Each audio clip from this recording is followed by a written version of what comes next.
Hello everyone, welcome to my very small YouTube channel, mostly about knitting and fiber. My name is Isabelle, I am in France, I have 3 sons and I have 3 cats. Some say it's related. And I'm filming these videos in English because I used to live in the United States, but that was over 30 years ago and I miss my English very much. I do not have the opportunity to be talking in English any longer, or almost not at all. So you are my excuse and opportunity to be talking in English at least once a week. Today it's going to be a regular episode about my knitting adventures. The kind structured about the same as you can find about anywhere else. What's off my needles, what's on my needles, and if I have been buying things, I have. And if you can bear with my accent and my hesitations and my mistakes, and if all of that sounds good to you, please stay tuned. So, as we are following a regular knitting video episode, I'm going to start with what I am wearing. So my sweater is the Fishbone Chunky sweater by Murakul that I finished about this time last year in December, I think.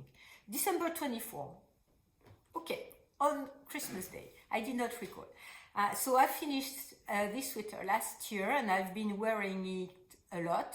It's a yarn that I bought in the Pyrenees at a mill, but it's not their own yarn.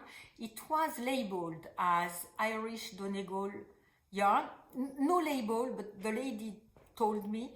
And it has this kind of tweedy feeling. It's very rough and very dry, very warm and very light. And today we have the sun right now, it's at the end of the day, but this morning was cold, windy, rainy, and it's been like that for a few days. So I've been wearing my sweaters and my knits. My cats have been staying at home, mostly staying at home. And when I leave, I don't leave them outside. So they were at home today. And so they went out and they are all home right now. And so even though I was wearing that sweater with a warm t-shirt underneath, I was quite cold at the university this morning. Not sure whether they have problems with the heater or something, but everybody was keeping their coats on and the students were keeping their coats on. So I'm pairing it with my Aglia shawl. It's a recent finished object, and when I decided I was going to knit a shawl with the yarn from Trelly's mystery box, I knew I wanted to wear it with that sweater. So this is what I'm currently doing, and the yellow and the green, and with the green closer to my neck, and if I don't want too much of the yellow too close to my neck, I pull the green in on the top. And that's how I went to work this morning. So first, what is off of my needles, and I think last time I recorded a video, it was still a work in progress. It's my birthday cast on, so my first finished object is the Magic Dots shawl by In Terms Time that I casted on my birthday with the yarn that my son Theo brought me from Cardiff in the UK, where he went for a science conference for his PhD. So I chose, you've already seen, I'm sure, as a work in progress. Now it's finished. I chose to cast off with the blue I cord the same blue as I'm using to make the magic dots. It's a merino yarn that he found at a store over there. I sort of pondered whether I would make the finishing I-cord in with the ochre or yellow yarn, and one of you or several of you either on Instagram or here on YouTube told me that it would be better with the blue. I sort of was already decided with the blue I-cord. And you know, sometimes you don't know, and you think about it, and you do think about it, and just need a little help from your friends. So thank you very much. And I like the blue I-cord a lot, and I've been wearing it a lot. It's a smaller weight shawl. It's a smaller size shawl, and it goes very well with my more formal jackets. It goes very well under, inside of the jackets, over the shirt. And yeah, I've been wearing it a lot, and I like it a lot. I like the finish, I like the drape. I liked knitting it, even though it was a bit of a splitty yarn, but with wooden needles. Nothing that, you know, I could not handle. And yeah, one more shawl on my shelf. Okay, next finished object is a pair of mittens I had not casted on before when I last filmed a knitting adventure video. And you may know, I forgot to say, I have my splint off during the day. I still keep it at night. I'm gonna go see my MD tomorrow, even though I think it's a bit late, but I had no time to do that before. But my wrist is doing much better. I knit slowly, and I do not put a lot of strain, and I'm not hard on my wrists and my fingers as I usually do when I knit quite a bit. I try to knit quickly. But anyway, with this gray yarn that my mother gave me, that is mostly acrylic, and I made a muscle burr. I knit a muscle burr hat by Isolda Tig for my youngest son's Paulin's Christmas present. So I used the same yarn, and they will have a white coal, so they'll be a bit matchy with the hat and his mitts. I do agree with people saying that the gusset was really nice. I do agree, it is really nice. I washed the mittens. I did not block them. I did not want to pull too hard on the mittens because, you know, it's 2x2 ribs, so it's already gonna be, you know, quite stretchy, and I think it's gonna fit his hands, even though his hands are much larger than mine. But you see, there is a lot of room. I made a long cuff because if he doesn't want that much of a cuff, he can always roll it up once or twice. That way, you know, I tried that on, and it's fine. He can roll it up. If he wants to be warm, you know, down all the way down his wrist and, you know, his forearm, he will have enough room and if enough of a length to do that. The gusset is quite nice. It's the first time I was knitting a gusset. I knew it was not going to be difficult. It is not difficult at all. But I liked, yeah, someone in a Ravelry group, I think, in a Facebook group said it was their favorite pair of mittens. They had already knit 40 of them or something like that. So I said, okay, I'm gonna knit these ones. It's a free pattern. Sorry, the pattern is by Tracy Hill. I talked about this pattern last week in my Woolly News series as the free pattern highlight, and you know, some of you told me casted on, these mittens. So yeah, it's a nice pattern. I like them. I will, knit these mitts again. You can always choose. I did not do it for him. I will ask him if he wants something, some embellishments or a pattern or color work, or you can, adjust for your yarn weight, whatever. You can, you can use the pattern just for the gusset structure, and I think the gusset is quite nice. Given I have very few and low experience with mitts, but these ones are nice.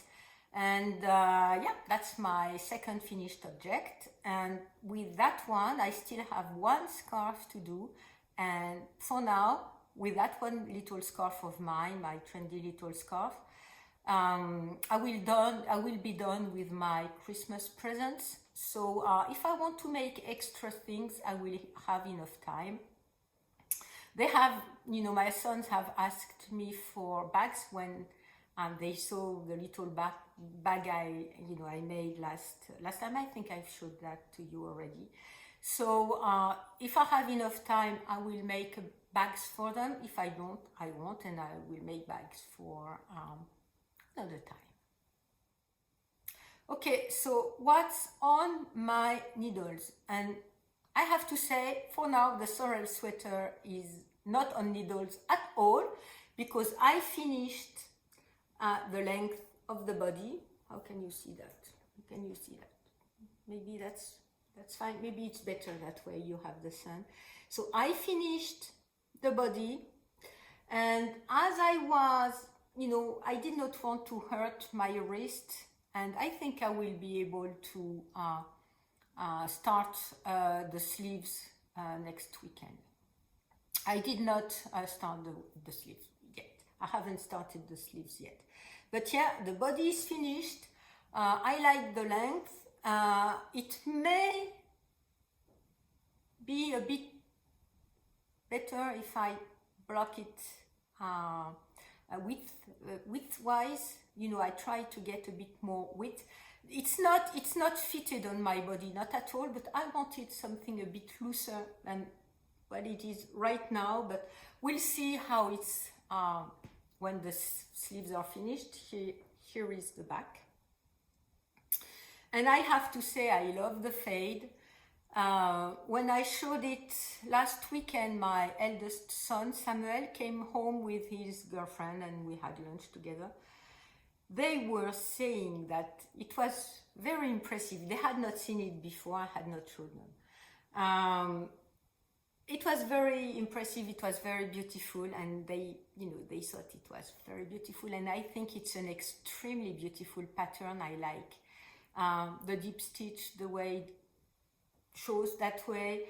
Yeah, it's a beautiful pattern, an extremely beautiful yarn from La Bien-Aimée, and the pattern, I always forget to say who the pattern is from.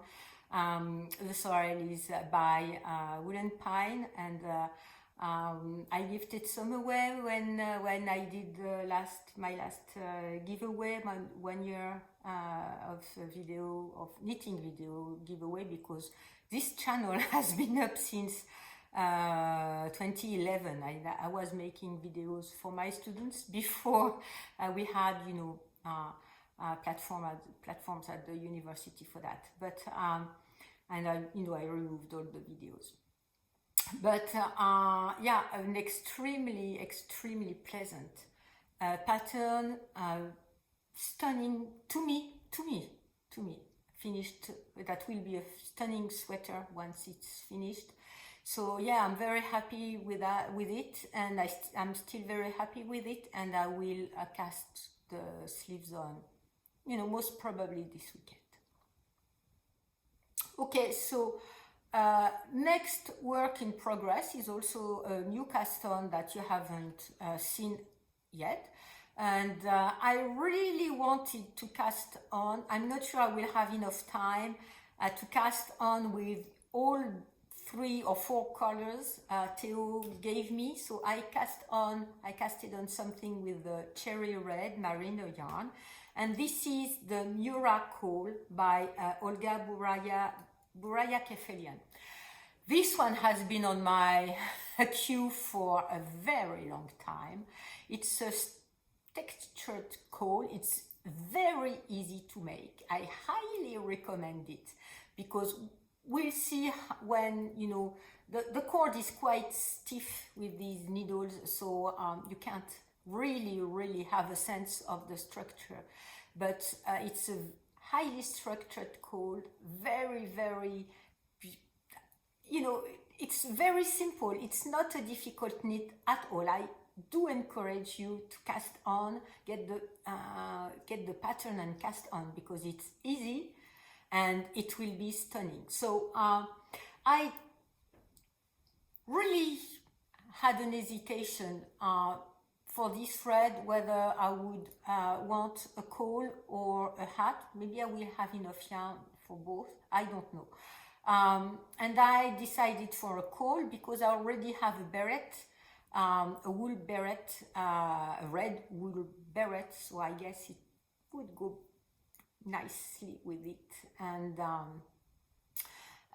of course I have my little stitch marker that Theo gave me last Christmas. And yeah, this Murakul, it's as impressive when you see it as on the pictures, and easy, very easy to make, very easy to knit. I knit this at night. It's 2 nights of knitting, 2 nights, maybe 1.5 hours each time, maybe 3 hours total. It's growing fast, and you know, I have 1, 2, 3, 4 repeats. There are 8 total.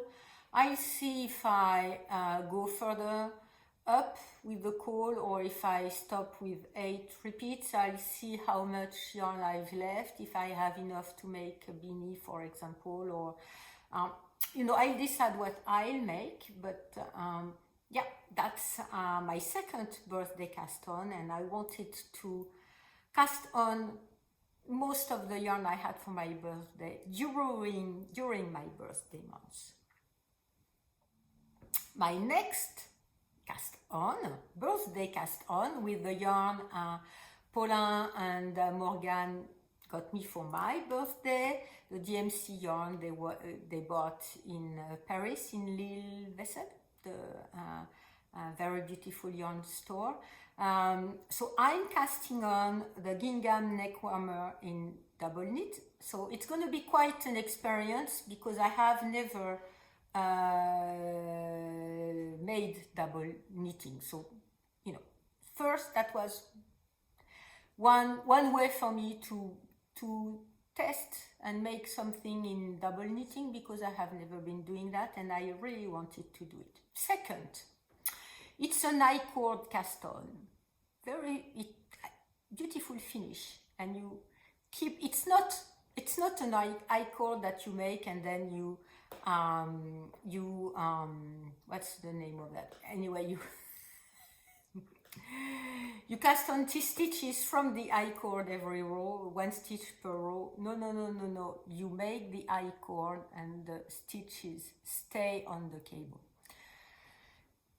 It's gonna be a beautiful border, you know. Yeah, I like the look of it. Making it is a giant pain.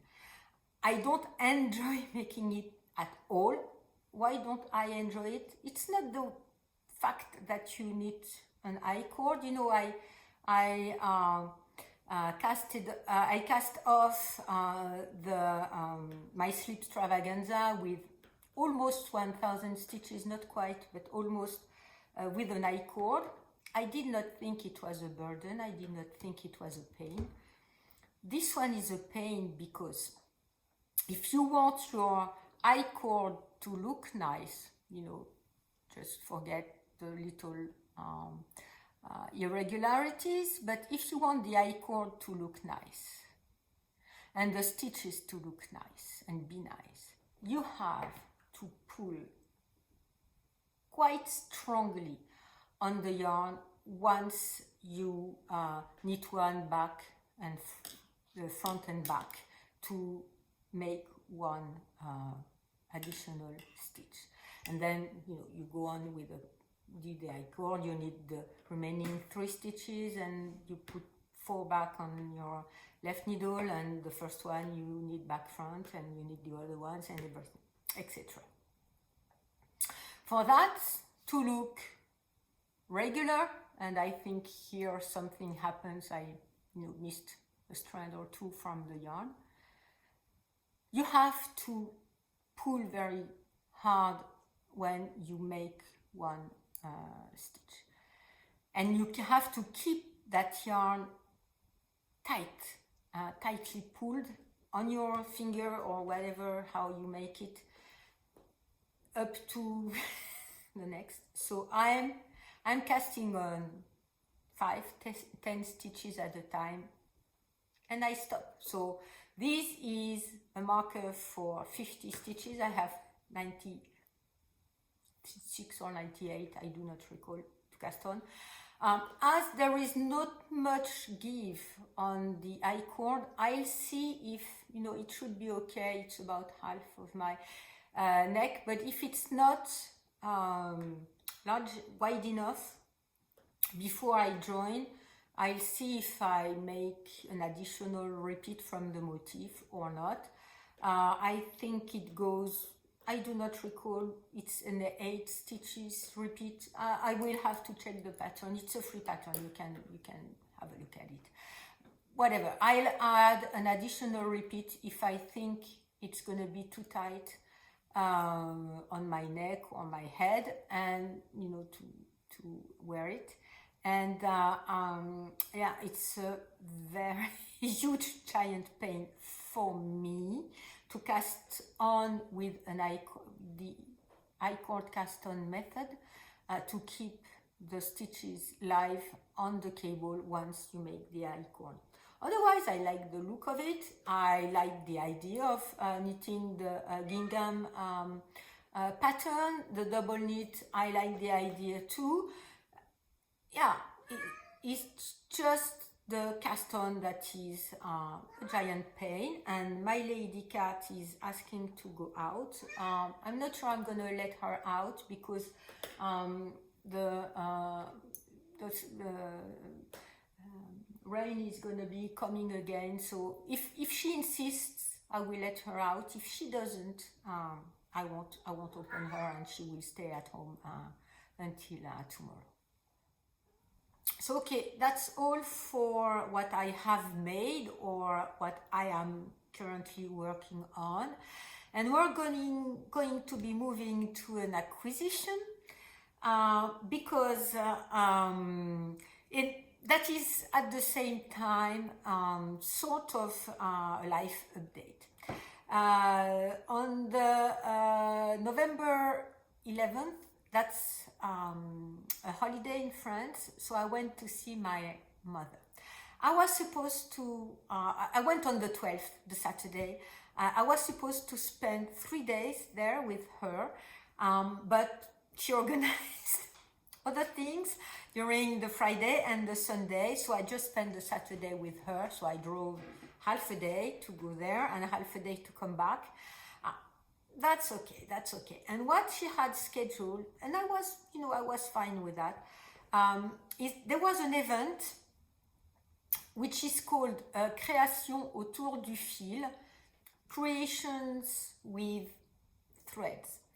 That was at a village about maybe 15 minutes away from where she lives, and her own quilt group was having a booth there, and they would have sessions where people could register for free and come and have help about quilting. They quilt everything by hand, no machine quilting at all, even the big quilts. And so she went there for on the Friday and on the Sunday because at some point I told her, but you know that I'm coming, so she was going to be going for the whole 3 days. So she decided that on the Saturday she wouldn't go. Okay, so that morning I left before the sun rising, even though, you know, we are going towards the winter and the sun rising is a bit later than during the summer. And so I arrived at her house. It was about, you know, 9 o'clock or something like that. So we talked, we had some paperwork to do, etc. So we did what we have to do. And we went to have lunch at a restaurant. And when we were having lunch, I understood she was really craving for going there once again. And I don't know. So a cat jumped off the lights and turned it off. So she was really craving and impatient to go there, even though we had decided that we were not going to go there on that day, that I was spending the day with her. So I said, okay, we took my car to go to the restaurant. I'm driving you there. We are going to go spend the afternoon at this event. And so once I told her that, she lighted up. She was saying, oh, and you're going to see my friends, and my friends are going to see you. And there is some yarn booth. And I said, oh, no, not some yarn booth. But there are some yarn booth. You're going to see what we are making and everything. Okay, so, you know, she was really, really happy we would drive and go there. So we did. And you may have, if you went up to the last minutes or seconds of my precedent video, the one about my yarn, the woolly news last week, I placed a picture of a group, crocheter, a group of people who were making crochet things. That it was just incredible. There is that kind of old music. I'm not sure I know the name in English, and I will write it down here once, you know, when I edit, because I forgot to look at it. And but crochet objects, but real size objects, chairs and costumes and clothes. It was extremely impressive. And the event was mostly around quilt, needlework, and something that was very, very, very popular. I did not know it was that popular. Making bags. So you would buy the fabric, the pattern to make a bag. At some point I was tempted to get some fabric and a pattern to make a bag, but I already have a lot of recycled fabric I want to use to make bags. I have a couple free patterns I have tested. I tested 2 of them. I have additional ones. I have enough fabric. I have enough bag ideas not to buy any. And half of the event, half of the booths were to make bags, pattern and fabric to make the bag. It was quite expensive, around 40 euros for the kit. When I have a lot of recycled fabric to make bags, I did not buy any of that. And there were at least 2 booths with yarn. One is with Angora, so I did not stop because I'm not quite sure, how the bunnies are going to be handled, and I don't need Angora. That's a choice. And I stopped at the second booth, and I went round and round and round it, and I looked at the yarn, and I finally got some yarn. It's Len Select she is somewhere in the southwest of France. That's her little card. And she's what you would call an indie dyer. She dyes yarn. And she said she dyes yarn the way she likes. So either you like it or you don't. And I did like it. She had several yarn weights, and I really hesitated because she had 100% silk to make a scarf. She was wearing a scarf that was really beautiful. And so I really, pondered and hesitated. What am I going to be doing? Do I get fingering weight I had seen, and do I get the silk I had seen? Do I get both? Do I get only one? So I decided on the merino. And I decided on bright colors, one bright and one darker colors that I am not used to be wearing, that don't have in my stash. And it's these two, so it's two colors. It's fingering, this very dark, it's a dark plum, dark grape color on the, dark violet, dark plum color.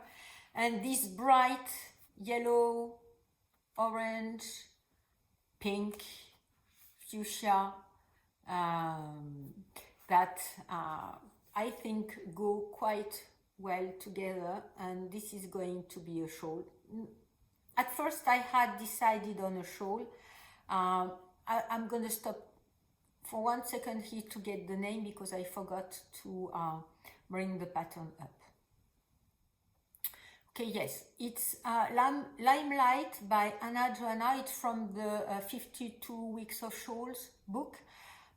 This one has been in my queue for a very long time, and I was thinking when I was in the event and when I bought the yarn, I was going to make that shawl. I've had second thoughts since then because I wanted to make, so the sample is beige and green, so this one would be the green part if you have pictures, and this one would be the beige part. Problem is the green part has a lot of lace, and I'm afraid that I'm going to be knitting lace in the dark color and lace is not going to be showing. So I'm sort of back to square one, even though I have other patterns that are in my queue. I think I may choose them. One of them is, and I know it's on the same page. I think it's on the same page, and if it's not, it's on the next page. It's also a pattern. It's the Mosaic Shawl by Gudrun Johnson. I may also choose this one because it's gonna be, there is no lace, so it's mosaic knitting, so it's gonna be showing. I won't lose the lace motif in the dark portion of the shawl. Anyway, I'm not decided yet. So, but it's colors that I do not wear at all. I think that kind of, the orange and pink and yellow, maybe not that much, but the dark plum I think was fine. It's the one I saw when I walked into her booth. And so, you always have to, stay with your first impression, and so I did. And as I wear, my wardrobe is mostly blue. I'm wearing green and yellow today, but it's mostly blue. I think these will go very well together and will fit quite well together with the rest of my wardrobe. So that was one acquisition. I had said in my Yarn No Buy year that I could buy yarn in person. When I had said that, rule or guideline. It was because I wanted to be able to buy yarn from the Pyrenees where I go. I already knew I wanted to go in Cotentin to get some yarn there also. I had not anticipated I would be going to an event that I would find, you know, yarn I liked, and yeah, I'm quite happy I did buy that. I do not regret not getting the silk. Maybe another time. Maybe another time. And, you know, spending that moment with my mother, she stayed, you know, at her booth, and, you know, she did quilt. Anyway, she was so very happy to be there. We spent the whole afternoon over there. When we went back home, it was about 5 or 6 o'clock. She was totally rinsed out. She was so tired. She slept in the car, and yeah, she went for a little nap before we had dinner. And yeah, I went back home the next day because she was going back to the event again. She was very happy that I meet her friends, that her friends meet me. I was wearing some of my knits, and you know, we talked about that, even though they are quilters. And yeah, it was a lovely moment that brought happiness into my life, and I do hope you are able to find and things that bring happiness into your life, because it's not going to be coming all by itself. We do actively have to work on that. Especially in these very dark times we are living in. And yeah, I hope your knitting is bringing you joy and happiness. I hope that spending a bit of time with me is bringing you joy and happiness, that you have some ideas for your future knits. And yeah, I thank you very, very, very much for spending that time with me, and I will see you next time.